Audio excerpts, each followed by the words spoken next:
por que não utilizar engrossantes nos leites das crianças, tá?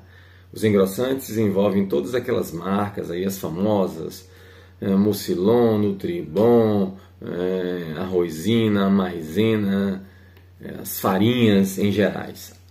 Esses produtos nada mais são do que amido, né, que é um açúcar, e a glicose junta lá, né, em várias moléculas. Então, quando você ingere esse tipo de alimento, ele vira açúcar, glicose, mais especificamente, em uma quantidade grande no sangue e rapidamente.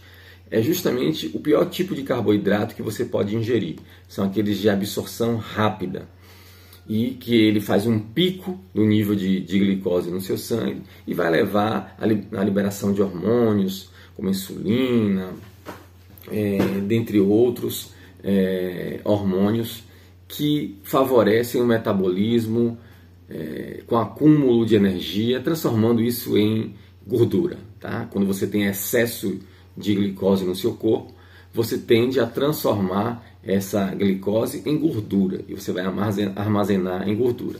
Daí a gente já percebe direto a primeira consequência da adição desses engrossantes: obesidade. Se o bebê se utiliza isso, e se utiliza numa quantidade moderada a grande, mas certamente ele vai ter obesidade. É muito provável. Mesmo que você utilize numa quantidade pequena, né, pode ser que essa criança não tenha uma carga calórica tão grande e não chegue a ser obesa, mas está tendo uma alimentação ruim. Qual a outra consequência de utilizar engrossantes? Eles são extremamente calóricos, tá? O açúcar tem muita caloria e normalmente as famílias não usam pouco. Eu vejo na prática do consultório que vai no mínimo de 3 a 6 colheres em cada mamadeira as crianças usam. Há crianças que tomam 3, 4 mamadeiras por dia com esses engrossantes. Se a gente fizer o cálculo calórico, gente, multiplicar aí o número de conchas, quantas vezes por dia, eu já fiz isso várias vezes para demonstrar às mães, e eu já me surpreendi inicialmente com a quantidade de calorias quando a gente somar leite, mais engrossante e às vezes até açúcar puro as mães colocam. Essas crianças chegam a ter 60% das suas calorias, 60% ou até um pouco mais, naquelas que exageram, feita só com isso. Então, se uma criança está ingerindo quase 70% das suas calorias à base de leite com engrossante, o que vai acontecer?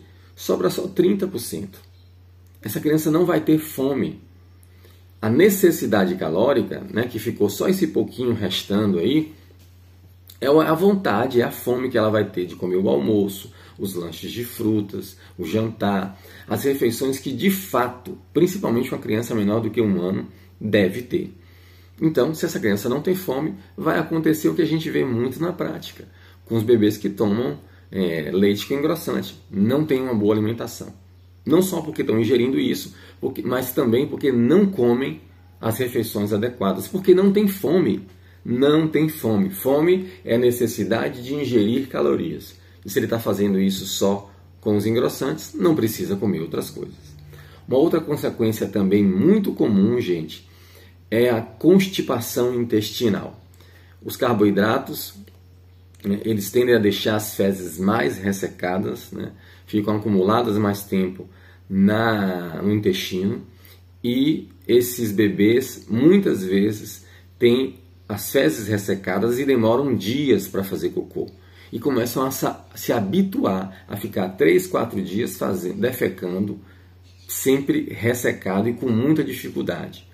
Vão progredir para lesões anais, porque essas fezes secas repetidas vezes, eles tendem a machucar o ânus ali na hora que sai o cocôzinho e fazer pequenas fissuras, que arde e dói muito. O que acontece? O bebê, na próxima defecação, ele pensa 2 vezes, eu nem vou fazer força, porque se eu fizer força vai doer, então eu não faço força. E aí deixa mais tempo as fezes retidas. As fezes ficam mais ressecadas e em maior volume. E aí é a mesma coisa, ele fica com medo de contrair, porque dói na hora de sair. E aí é um ciclo vicioso.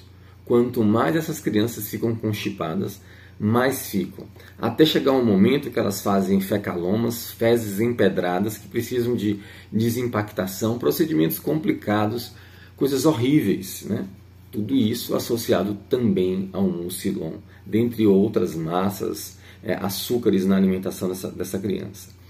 Se você consegue perceber rapidamente, né, isso, consequências como a constipação, que ela é muito rápida. Se você começar a fazer muito mucilon, você já vai ver que seu bebê vai ficar constipado. É o momento de você perceber que esse alimento não é bom. Porque se você ainda assim continuar, vão ter outras coisas. Primeiro que seu bebê, né, não vai gostar de muitos outros alimentos que não sejam doces.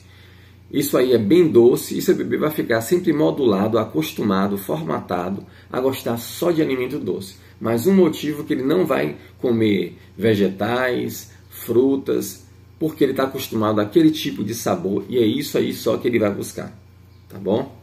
Além disso, esse excesso de carboidrato aí simples vai começar a modular o metabolismo do seu filho.